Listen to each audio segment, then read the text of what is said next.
Bismillahirrahmanirrahim. Assalamualaikum warahmatullahi wabarakatuh. Waalaikumsalam warahmatullahi wabarakatuh. Alhamdulillahirabbil alamin.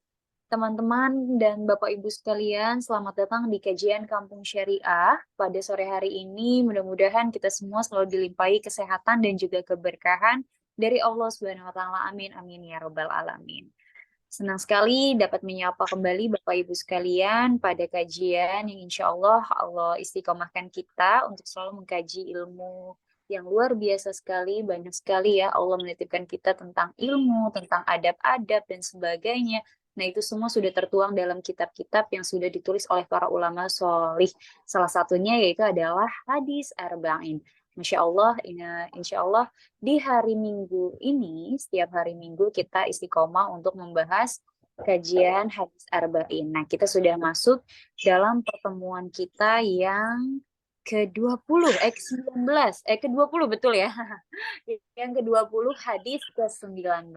Jadi buat teman-teman yang sempat ketinggalan dengan kajian-kajian hadis Arba'in kami, dan juga kajian-kajian lainnya, teman-teman bisa langsung cek ke Instagram dan juga ke YouTube kami Kajian Kampung Syariah. Jangan lupa di-follow juga Instagramnya ya, karena di situ akan banyak sekali artikel-artikel tanya jawab seputar fikih dan sebagainya yang bisa teman-teman baca untuk menambah wawasan dan keilmuan pastinya.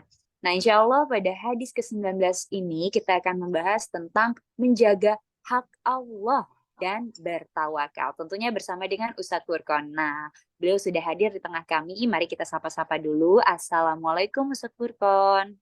Waalaikumsalam warahmatullahi wabarakatuh. Bagaimana Ustadz Furqon kabarnya sore hari ini? Alhamdulillah sehat walafiat dan selamat, dan semoga kita termasuk para orang yang terus diberikan oleh Allah Subhanahu wa taala semangat untuk mengkaji ilmu syariat yang mengantarkan kita kepada rahmat dan ridho Allah Subhanahu wa taala. Amin. Amin, amin ya robbal alamin. Baik, langsung saja kalau gitu teman-teman, marilah kita buka kajian ini dengan membaca suratul Fatihah. Semoga Allah mudahkan pikiran kita dan hati kita untuk menerima segala ilmu, apapun itu hal yang baik dan juga nasihat-nasihat yang baik. Amin, amin ya robbal alamin. Al-Fatihah.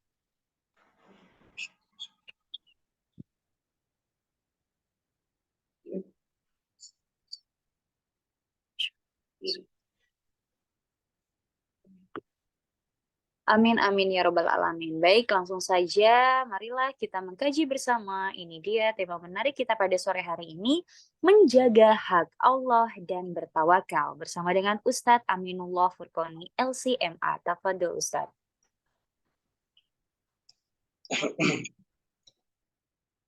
Bismillahirrahmanirrahim. Assalamualaikum warahmatullahi wabarakatuh. Alhamdulillah hamdan katsiran thayyiban mubarakan fihi kama yuhibbu rabbuna wa yardah. Wa asyhadu an la ilaha illallah wahdahu la syarika lah wa asyhadu anna Muhammadan abduhu wa rasuluh. Amma ba'd, segala puji hanya bagi Allah Subhanahu wa taala yang telah memberikan pada kita nikmat-nikmat yang besar, nikmat-nikmat yang agung, yang jika kita menghitungnya kembali satu nikmat pun ya kita tidak akan bisa, tidak akan mampu untuk menghitung-hitungnya. Dan alhamdulillah pada kesempatan hari ini kita diberikan hidayah untuk ikut serta dalam kajian yang mana Allah Subhanahu wa taala menghukumi orang yang suka kajian, mendengarkan belajar ya, belajar menggali ilmu-ilmu Allah Subhanahu wa taala, itu adalah tanda orang yang dikehendaki kebaikan kepadanya. Rasulullah SAW sabda, "Mayuridillahu bi khairan yufaqihu fiddin." Barang siapa yang Allah Subhanahu wa taala inginkan pada dirinya itu kebaikan, maka Allah akan fakihkan dia, pahamkan dia terhadap agama. Maka beruntunglah kita menjadi orang-orang yang insya Allah dikehendaki Allah Subhanahu wa taala tetap di dalam sebuah kebaikan. Kemudian salawat serta salam semoga tercurahkan pada baginda kita, suri teladan kita, Nabi Muhammad, Nabi yang mulia, suri teladan kita, qudwah hasanah dalam aspek kehidupan kita, yaitu Nabi Muhammad Sallallahu Alaihi Wasallam yang telah berjuang dengan raga, dengan jiwa dan para sahabatnya, tabi'in untuk mengantarkan Islam kepada kita semua, dan semoga kita termasuk orang-orang yang akan dikumpulkan bersama para anbiya, para orang soleh. Amin amin ya rabbal alamin. Masih dengan kajian Kampung Syariah, pertemuan yang ke-20, hadis yang ke-19 dalam mengkaji kitab hadis-hadis Arba'in An-Nawawiyah, hadis-hadis yang dikumpulkan oleh Imam An-Nawawi. Pada kesempatan ini, insya Allah akan ada tema yang baru, yaitu sebagaimana yang ada di pamflet kita, pamflet kajian Aunullah, atau apa namanya, jagalah hak-hak Allah dan bertawakal. Jagalah hak-hak Allah dan bertawakal. Itu tema yang penting untuk kita pahami, kita amalkan, dan kita yakini dalam hati kita sebagai seorang muslim di dalam semua aspek kehidupan kita. Saya bacakan hadisnya. An Abdullah bin Abbas radhiyallahu anhu qala kuntu khalfan Nabi sallallahu alaihi wasallam. Dari Abil Abbas, ya, dari Ibnu Abbas. Beliau itu ini saudara Nabi, ya, saudara dekat Nabi, anak dari paman beliau Abbas, ya, dari sepupu. An Abil Abbas, Abdullah ibni Abbas, namanya Abdullah, bapaknya Abbas, semoga Allah meridhoi keduanya, karena kedua-duanya itu adalah sahabiyah yang masuk Islam. Kuntu khalfan Nabi, adalah aku di belakang Nabi, ya, dibonceng nih, entah itu naik kuda, ya kan, oleh Nabi Muhammad atau naik onta oleh Nabi Muhammad sallallahu alaihi wasallam. Faqala, hebat beliau tawadhu'nya, ya ghulam, wahai anak, masih bocil, ya.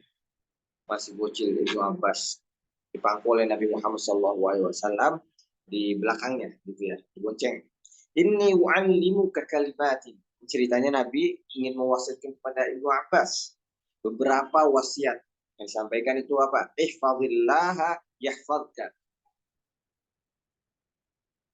Ihfazillah, yaitu apa? Jagalah Allah, maka Allah akan menjagamu. Bukan berarti Allah itu lemah. Bukan berarti Allah itu tidak punya daya dan kekuatan. Karena la haula wala quwwata illa billah, tidak ada daya dan kekuatan melainkan dari Allah Subhanahu wa taala. Maka tidak butuh Allah Subhanahu wa taala itu terhadap penjagaan dari manusia. Maksudnya apa? Nanti kita akan jelaskan. Ihfazillah tajid tujah. Jagalah Allah, maka engkau akan mendapatkan Allah Subhanahu wa taala bersamamu. Idza sa'alta fas'alillah. Jika engkau meminta, berdoa kepada Allah Subhanahu wa taala, meminta sebuah hajat, maka berdoalah, memintalah kepada Allah. Wa idza sta'anta, maka jika engkau meminta pertolongan, mintalah kepada Allah. Wa'lam annal ummata, ketahuilah bahwasanya umat manusia, ya, lawistama'at, seandainya mereka ingin berkumpul, ya, ala yanfa'uka, untuk memberikanmu sebuah manfaat, sebuah hal-hal yang positif, yang baik, lam yanfa'uka illa bi syai'in qad katabahu Allahu lak. Tidak akan mereka itu memberikan kita manfaat, pembelaan, penjagaan, illa kecuali Allah Subhanahu wa taala telah takdirkan hal tersebut. Nah, jadi ini berkaitan tentang takdir, tawakal, antara tawakal dan takdir. Kemudian di sini lagi apa kata Nabi Muhammad SAW? Wa in istama'u ala yadurruka bi syai'in la yadurruka illa bi syai'in qad kataballahu 'alaik. Dan jika mereka, para manusia sekalian, makhluk-makhluk Allah, entah hewan, buaya atau hiu, ya, di lautan, mereka ingin menghabisi kita, gitu ya, ketika kita berada di air, la yadurruka illa bisyai'in, tidak akan mereka itu apa membahayakanmu kecuali Allah takdirkan hal tersebut. Kemudian apa di sini kata Nabi? Rufi'atil aqlam wa jaffatis suhuf. Nah, ini Nabi mengenalkan teori takdir. Rufi'atil aqlam, telah diangkat pen, ya, dan telah kering tintanya. Maksudnya berkaitan takdir. Kalau takdirnya baik ya baik gitu. Kalau takdirnya buruk maka tidak bisa diubah lagi. Nah, apakah takdir itu tidak bisa diubah? Mari kita jelaskan secara mendetail tentang hadis ini. Jadi di sini kisahnya Ibnu Abbas radhiyallahu anhu itu dibonceng oleh Nabi Muhammad SAW pada suatu hari, kemudian Nabi mewasiatkan. Nah, ini menunjukkan Nabi Muhammad SAW itu sangat perhatian kepada syabab, kepada para pemuda, para ajial, hadil umam, pada para generasi muda. Jadi generasi muda itu jangan sampai kita lupakan, malah kita kokohkan harus, karena mereka yang akan melanjutkan perjuangan kita nanti. Nah, maka Nabi mewasiatkan benar-benar pada pemuda. Jadi dari kecil itu sudah dipupuk, sudah diajari, sudah dinasihati. Nah, waktu itu usia Ibnu Abbas kita 9 tahun, sobi, masih gulam, masih anak-anak. Antara ini ya 10 atau 9 gitu. Nah, ihfadillah, i'rif, ketahuilah. Maksudnya ihfadillah itu bukan jagalah Allah. Allah nggak perlu penjaga dari kita, tapi kita perlu penjagaan dari Allah. I'rif hududahu wa hududahu wa waqfa wa waqif indaha. Ketahuilah. Jadi kamu harus ketahui semua hukum-hukum Allah Subhanahu wa taala, semua batas-batas yang Allah Subhanahu wa taala batasi, semua batas-batas yang Allah Subhanahu wa taala jelaskan di dalam Al-Quran dan Kitab. Dan kita iltizam, kita harus konsisten dalam mengerjakan suatu perintah dan menjauhi sebuah larangan. Nah, itu arti ihfadillah, jagalah Allah. Maksudnya apa? Lakukan perintahmu, perintah yang Allah Subhanahu wa taala perintahkan padamu. Kemudian jauhilah larangan-larangan yang Allah Subhanahu wa taala larang. Itu arti daripada ihfadillah. Yahfazka dalam hadis, yasumuka wa yahmika. Maka niscaya Allah Subhanahu wa taala akan menjagamu, merawat dan menjaga. Kalau engkau menjaga, iltizam, konsisten terhadap perintah-perintah yang Allah Subhanahu wa taala perintahkan padamu dan menjauhi larangannya, maka Allah akan menjagamu. Diperhatikan kita Allah Subhanahu wa taala. Ketika kita ingin meminta, maka Allah ijabah. Ketika ingin kita itu tidak menyukai sesuatu dan berdoa supaya sesuatu jauh-jauh dari kita bala, mara bahaya, maka Allah Subhanahu wa taala akan menjaga kita. Syaratnya apa? Ihfadillah, iltazim bi awamirillah, yaitu apa? Konsisten dalam mengerjakan perintah Allah dan menjauhi larangan. Wa idza sa'al tajid tujahak, maka Allah Subhanahu wa taala akan berada di sampingmu, sudah akan menolongmu, akan mendengar apa yang kau minta. Wa idza sa'alta idza aradta an tutluba syai'an min syu'uni dunya aw din. Apabila engkau ingin meminta sesuatu tentang apa? Tentang dunia maupun tentang apa? Tentang urusan agamamu. Ingin kita itu diberikan rezeki, maka Allah Subhanahu wa taala katakan mintalah padaku. Idza sa'alta fas'alillah. Kalau minta ingin dijauhi dari bahaya, maka mintalah pada Allah. Ingin beli rumah, beli mobil dan lain sebagainya, mintalah kepada Allah, berdoa sudah. Idza sa'alta fas'alillah. Kemudian selanjutnya lawis wa annal ummata lawis tama'at, seandainya wa idza sta'anta, kalau engkau ingin meminta sebuah pertolongan, ya minta tolong pada Allah. Jangan meminta pada bergantung kepada manusia, maka itu akan melemahkan keimanan kita. Benar-benar kita tuh ketika meminta pada Allah, minta perlindungan, meminta sesuatu, maka kita yakin bahwa Allah Subhanahu wa taala kulli syai'in qadir, bahwasanya Allah atas segala sesuatu itu mampu. Itu ketika doa itu harus kita terapkan di dalam hati kita. Jangan sampai kita ragu gitu ya, Allah bakal, ya yang penting saya doa aja lah, mungkin bisa jadi saya terkabul doanya, itu kurang yakin. Jadi ketika kita doa itu ada kita harus yakin bahwasanya innallaha ala kulli syai'in qadir, atas segala sesuatu mampu, maka itu yang akan menjadi doa kita terkabul. Kemudian apa?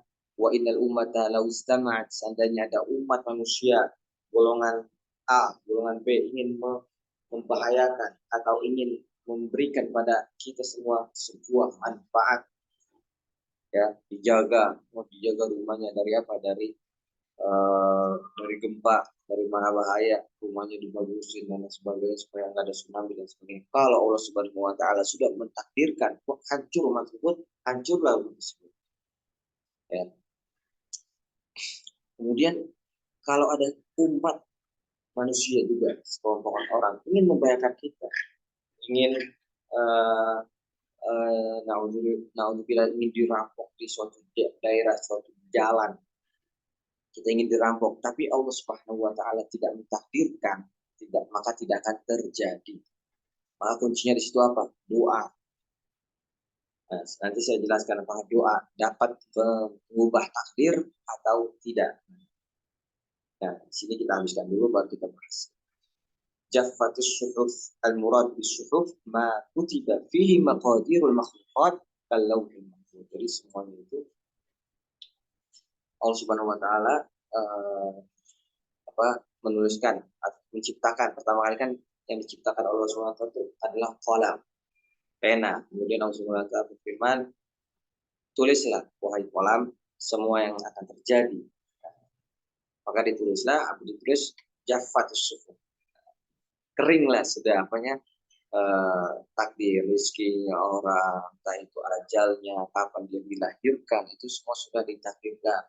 Wajah fatis suhuf, dan semua sudah kering, kering merontan dan tidak bisa maksudnya tidak bisa diubah-ubah. Apakah demikian makna secara zahir, makna yang benarnya? Nah, beberapa faidah yang kita dapati di dalam hadis tersebut, diantaranya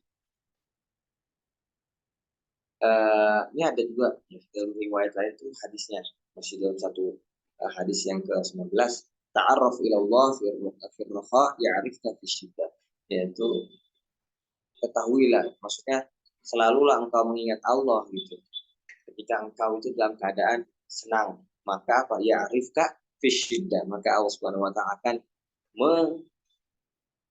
ya'rifka fi syiddah, maka Allah Subhanahu Wa Ta'ala akan mengingatmu di dalam, walaupun engkau dalam keadaan susah. Jadi jangan dalam keadaan susah saja kita mengingat Allah Subhanahu Wa Taala, tapi ketika di dalam keadaan senang pun kita mengingat Allah Subhanahu Wa Taala agar Allah Subhanahu Wa Taala mengingat kita, menolong kita.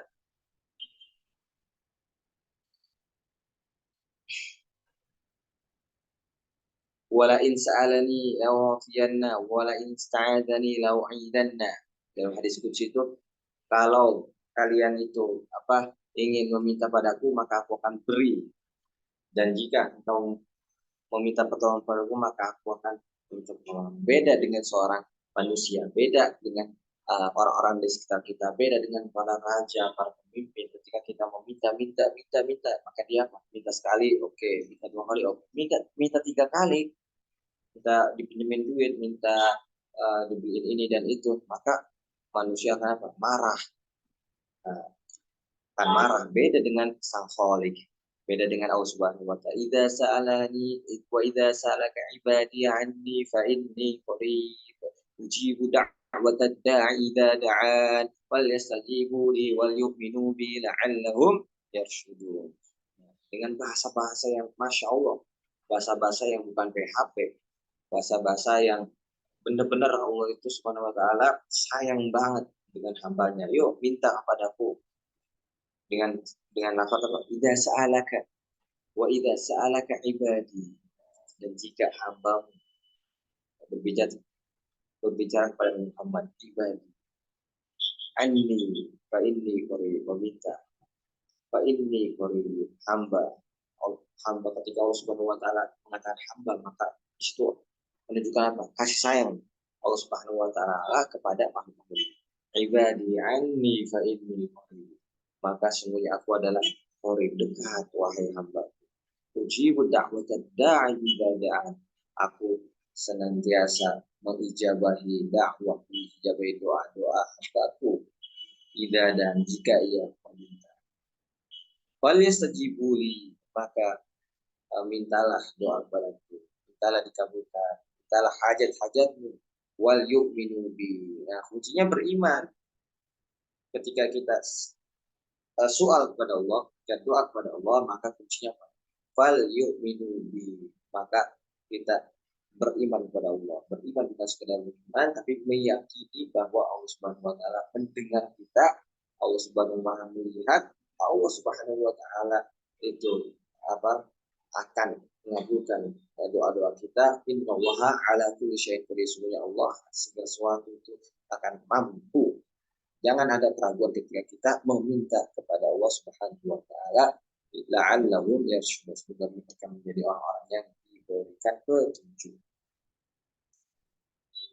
Di dalam ayat lain, Allah Subhanahu wa taala malah memerintahkan dalam ayat lain, was'alu min fadli, was'alullaha min fadli, dan memintalah pada Allah dari karunia-Nya. Ada sebuah syair yang mengatakan syair Arab ini. La tas'alanna bunayya Adam hajatan, atau bani Adam hajatan. Janganlah sekali-kali engkau meminta kepada apa? Bani Adam hajat. Jangan meminta pada manusia. Was'alil ladzi abwabahu la tuhjab, dan mintalah kepada zat yang mana pintu-pintunya itu tidak ditutup. Kalau pintu raja, presiden dikawal, ditutup.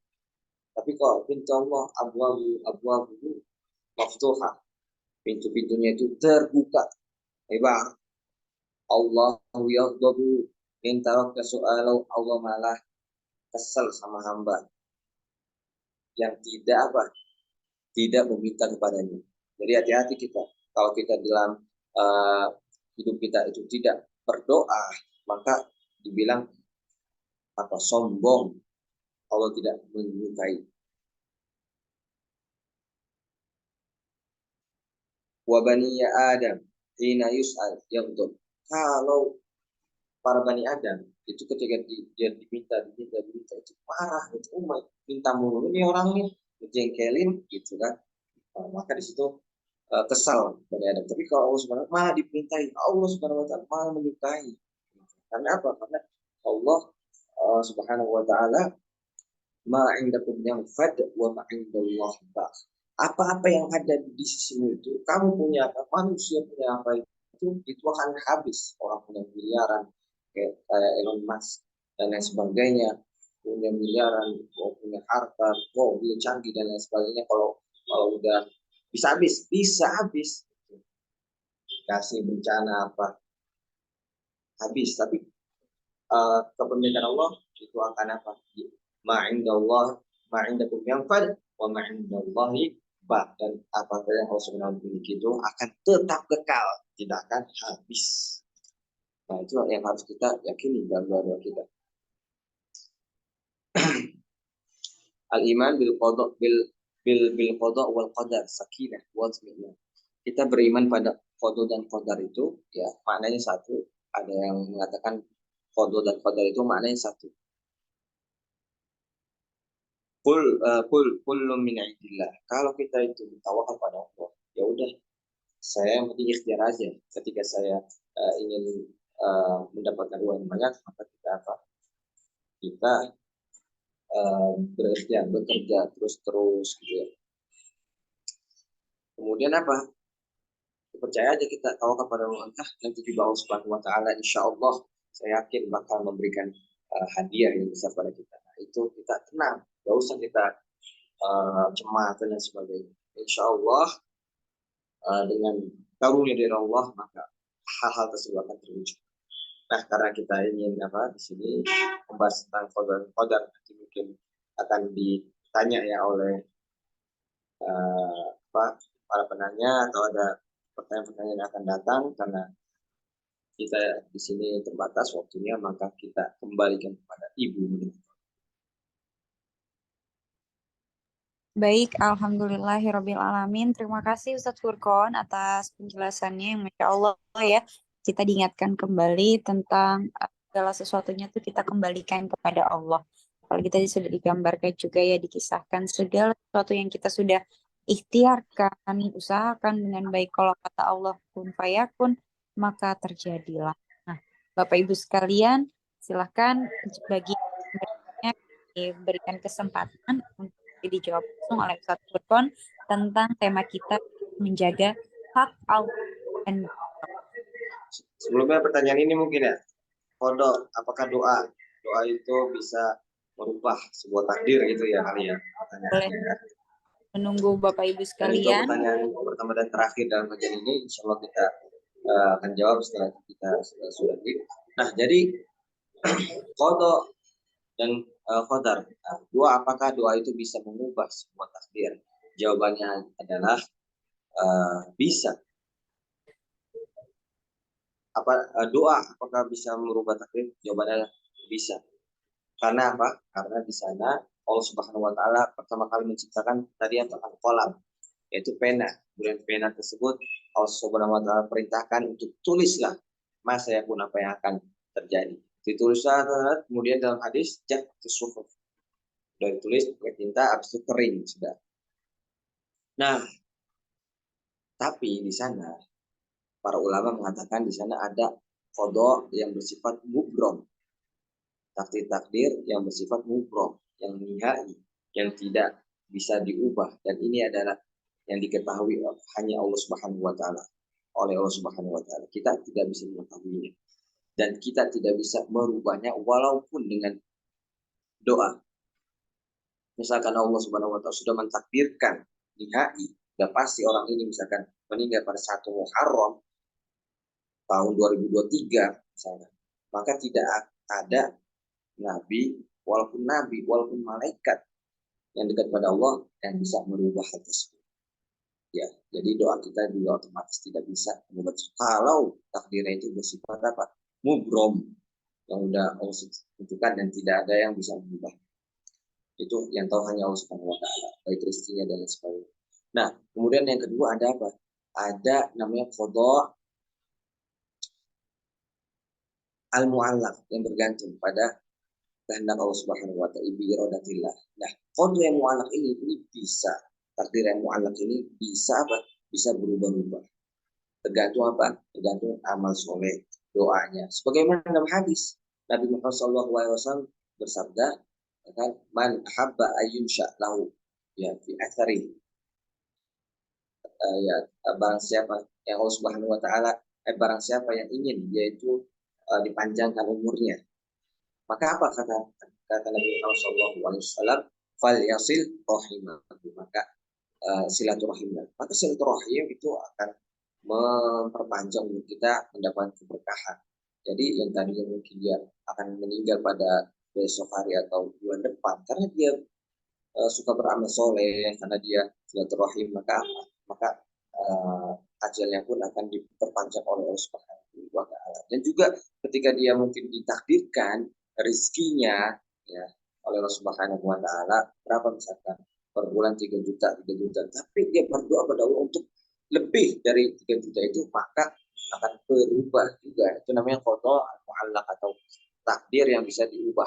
Jadi ada takdir yang tidak bisa diubah, hak paten Allah Subhanahu wa taala, ada takdir yang bisa diubah oleh Subhanahu wa taala. Itu adalah urusan Allah Subhanahu wa taala, itu kuasa Allah Subhanahu wa taala, dan kita sebagai hambanya hanya menjalankan, hanya berikhtiar pada hal-hal yang baik, termasuk juga dalam menentukan jodoh.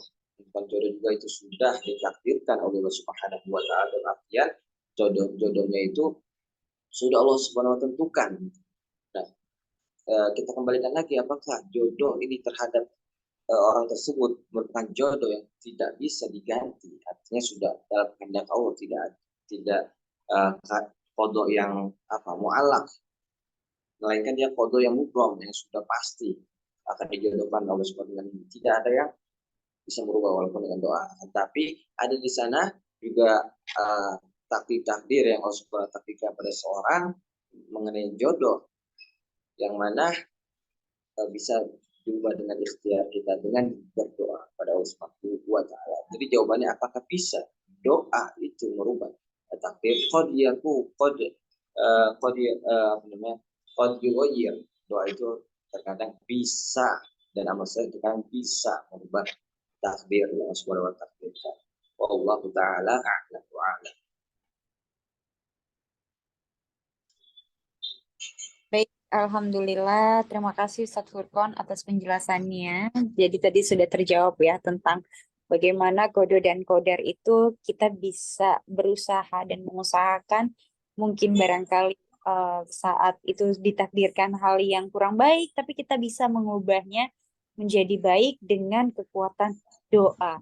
Dan pastinya doa yang lebih Masya Allah lagi adalah ketika kita melaksanakan sholat malam ya Ustadz, katanya doanya tidak tertolak seperti itu bukan? Iya. Doa pada saat tahajud bagaikan busur panah yang melesat dengan Masya Allah.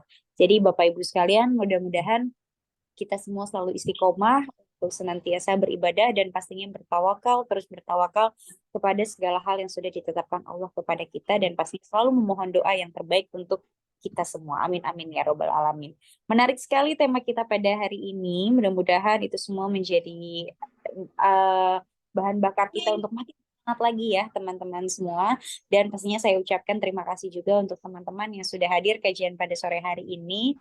Dan pastinya teman-teman masih bisa untuk melihat rekamannya dan yang tadi ketinggalan bisa dilihat lagi berbagai tema-tema menarik kajian kita yang sudah kami upload di kajian Kampung Syariah di YouTube-nya. Dan pastinya jangan lupa untuk terus baca-baca artikel dan juga segala hal tentang hukum-hukum dan sebagainya di website kami kajiankampungsyariah.com. Saya Ella Syadia bersama dengan Ustadz Furqan pamit undur diri. Wassalamualaikum warahmatullahi wabarakatuh. Waalaikumsalam warahmatullahi wabarakatuh.